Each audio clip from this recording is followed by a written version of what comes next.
So I thought I'd make this video to describe a little bit about how I teach and where I kind of look at different things in the golf swing, and maybe to describe why it is some swings look similar to other swings, why some swings look pretty to us and some swings don't. And I want to go through this in terms of different ways that I think you can feel how to make a change in your swing to change your ball flight.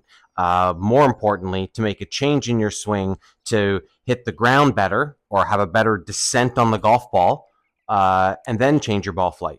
So I want to talk about this in terms of the different ways that we can make this club move with our arms, our wrists, and our hands, and then kind of describe some ways you can get a feel change to make a big mechanical change. So I'm going to talk about this in 4 different ways that we can move this club back. And so the first way that we can move it back in my golf swing and my backswing is I can take my right arm and I can lift this club up and I can bend my arm. So I put a piece of tape right here. It's a brown piece of tape. And this angle here, if this is unruly, I'm not going to say if it bends a certain amount, but if it doesn't bend and straighten at the right rate, that's a better way to put it, we have some issues in the swing. So I want to talk about this one here, number 1, the first one, and I want to try and make a swing where I feel like I don't bend it. So I set up to a shot, and I get all comfortable the way that I normally do in my golf swing, and I try to make a swing where that doesn't bend,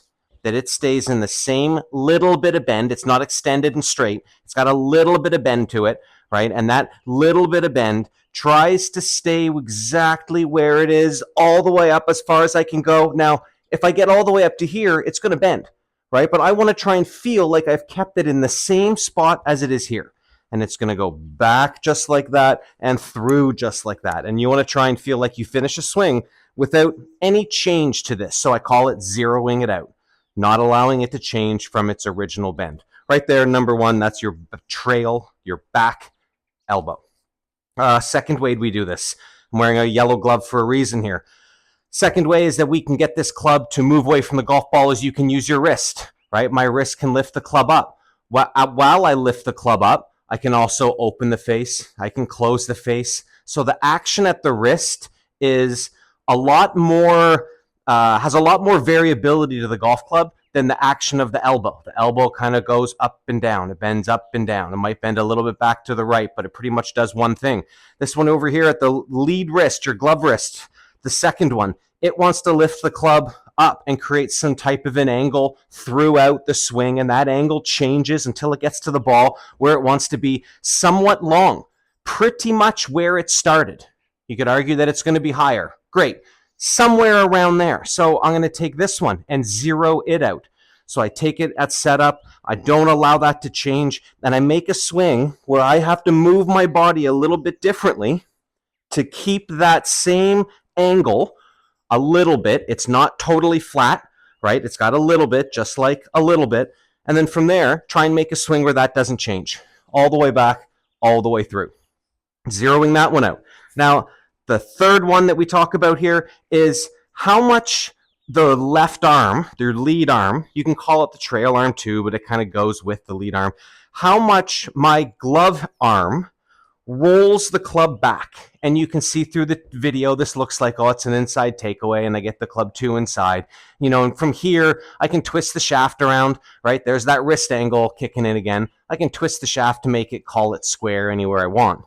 However, the wrist angle here and the forearm really go together. But the idea with this one is that if a golfer overrolls the forearm, it's very difficult to time the unrolling of that through the shot so that it gets somewhat maintained through here. There's a lot of golfers that can line it up sometimes, and that club could go this way other times. It could go that way other times. It could go through the ball a little bit unruly. And if that roll of the arm is unruly, then so is the club face. So if you're a golfer who has too much curve to your shots and maybe an inconsistent strike down here, you hit it in front of the ball solid every so often, but sometimes you hit it a little bit heavy. Sometimes you get a little too much curve. Maybe the tee shots stay out to the right. There's a good chance that you've got this left arm rolling too much. So we can see in the golf swing, I've got my glove here, got my rooster logo right here. If I take this rooster logo and I get it pointed to the sky, that's a lot of roll. So let's talk about the opposite. If I take that and I point the rooster down to the ground and I've rolled it this way, I used to hear things about in the backswing, some golfers used to use their glove arm and hand and catch rain. They felt like they twisted it the other way, not on a plane, almost off of a plane.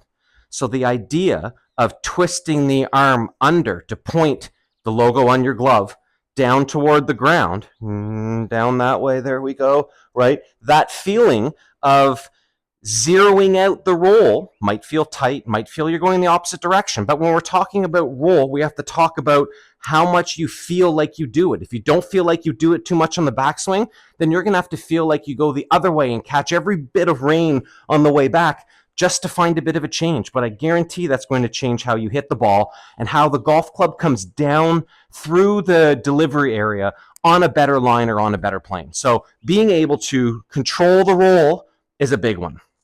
And then the last one. This is one where we can take the use of the feet, the ground reaction of the feet. We can take the hip turn. We can take the leg drive, which usually is affiliated with using your feet in the ground. And we can take all the shoulder turn, and we can take the majority of what leads into the very first thing to power the club is the whole pivot, all the way from here down, and how it delivers my left arm into the ball. Now, the left arm's a little bit misunderstood sometimes because we've got our third power source here, way to speed up the club and move it. That's the roll. But we also have how that arm comes down off your body with that roll. That's important. So I've got some tape on me here, and there's a yellow piece of tape to match up with my yellow glove. And the idea in the downswing for all the stuff we put into our body, from the feet to the knees to the hips to the chest to the shoulders, all that stuff has to get into this lead arm, making my yellow glove move away from this yellow sticker that way. That way. What you'll notice with some of the best players is that when they come down into the golf ball, this line here from the yellow tape to the lead shoulder down to the yellow glove makes somewhat of a 7. And we want to get it almost to an L. Almost to an L. But I would say that the worst golfer, or the one with the worst concept, is the one that swings this way and they keep the glove too far underneath the tape for too long. And you can see that it creates not the best looking version of what we're looking for. And the difference usually comes with trying to get the glove off the tape, right? Trying to get my arms down relative to my chest. That's a big one. But as all that's happening, really trying to make sure that we get this straight again. We're trying to zero that out at one point. They go together. Our first one and our last one here, they really go together. Trying to help my yellow glove get away from my yellow tape to make that 7. I have to try and almost encourage a little bit of this straightening to help get it down there. So when we talk about what the arms do, both arms really do work together. One arm's responsible for a big roll. Another one's responsible for lifting that club up. And so if we're trying to look at zeroing out our last one, it's the last piece of this, is that right here, lead arm in my chest, I want to try and make sure that I keep a wide enough gap. Not only, maybe, this is going to be your feel to it, maybe it's in the backswing, I keep a big, almost a 90-degree fist gap between my lead bicep and my lead pec. I can keep that really wide. The other way we can think of it is that at that same point right here, can I keep my arm underneath this fist? If I hold it right here at my shoulder, can I keep my arm underneath that fist? For any golfer that raises the arm up higher than the body line, we get into a lot of trouble this way. We want to keep your arms underneath your shoulders from this perspective. So when I come down this way and start to move back, we want to keep the arms from lifting up relative to us.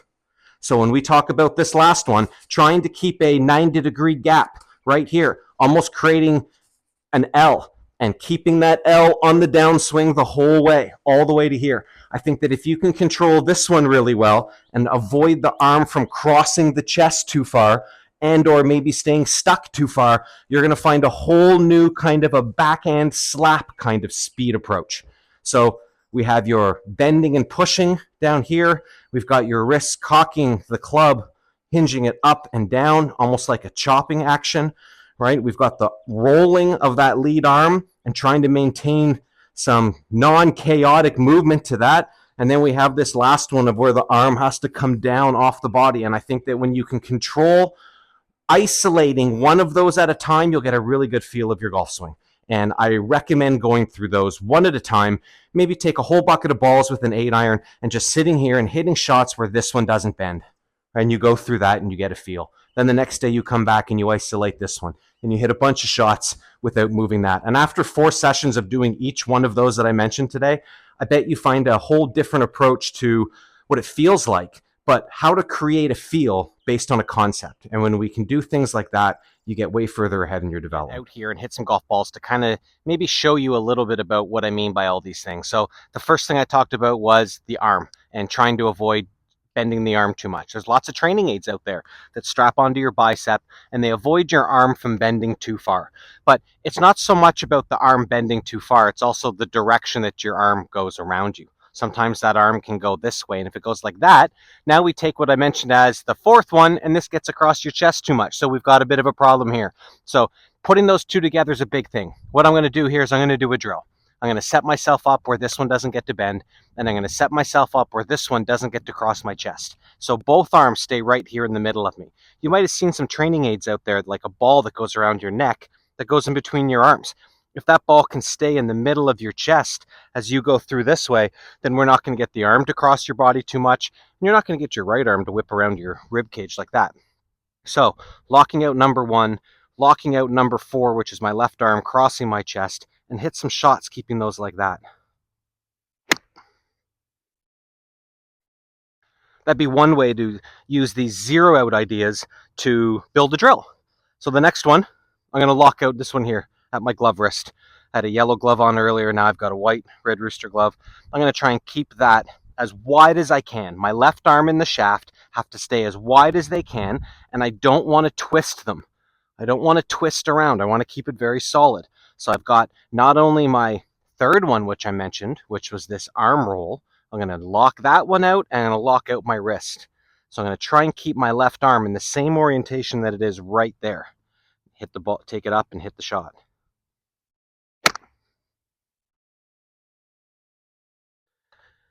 Another way for me to do this is I could feel as though that I keep my wrist down and my elbow long. So now I've got this club fully extended away from me, fully extended away from me. My intention in my hands is to keep the club like that, not to bring it in, to keep it like that. So I set up with it fully extended. My arm's not fully straight, just a little bit of bend. My wrist is cocked down, and I don't plan on bringing it back up. Lock those two things out. Hard to do, can't go too far with it, but you'll notice that the more you practice it, the better you get at getting that feeling of zeroing things out. Shouldn't happen right away.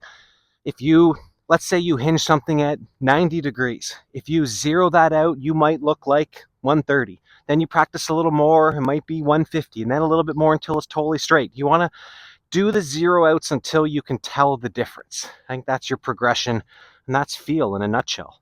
Trying to isolate all of them. 1 stays down, 2 stays down, 3 doesn't get to roll. If anything, it's going to reverse roll. And 4 stays nice and wide along my chest like that. Lock them all out. Best I can. If I just work on that for a month, my swing is going to look really good.